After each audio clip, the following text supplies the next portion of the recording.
L'année dernière, j'ai eu très peur que l'hommage municipal que nous rendons avec la nation qui était impliquée aux côtés du président de la République soit au fond une page qu'on aurait pu tourner en se disant qu'il suffisait de regarder l'avenir et de laisser la mémoire de côté.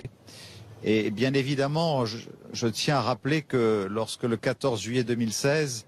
la barbarie sourde et aveugle a frappé à Nice, c'est la France qu'elle a choisi de frapper dans une grande ville de France au bord de la Méditerranée. Et donc pour nous, il était important que l'État, que le gouvernement marque aujourd'hui par la présence du Premier ministre sa présence à nos côtés. La France était aussi niçoise, il y avait les Champs-Élysées ce matin,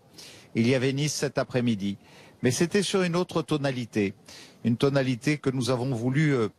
donner, je dirais, un peu plus optimiste. Et il y a bien sûr le devoir de mémoire qui est une exigence à tout jamais, car nous sommes tous habités par des cicatrices qui resteront gravées au plus profond de nous-mêmes, et d'apporter notre témoignage de compassion, de soutien, d'accompagnement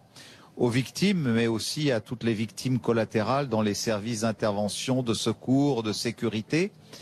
Mais il y a aussi cet accompagnement des jeunes. Nous savons qu'ils pourraient être traumatisés pendant plusieurs années et pouvoir le transmettre à d'autres générations. J'ai voulu,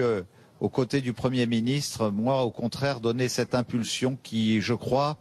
a été reconnue par tous, selon laquelle il faut faire de cette génération qui a été frappée, au contraire, une génération porteuse d'espérance, porteuse d'un grand destin, et à laquelle nous soyons capables de garantir un avenir de paix et de sécurité, pour que ce ne soit pas une génération du repli sur soi, mais au contraire une génération à laquelle nous donnions la force nécessaire, l'énergie nécessaire par rapport à l'épreuve que nous avons partagée ici, pour qu'elle s'empare elle-même du destin de son propre pays, de la France.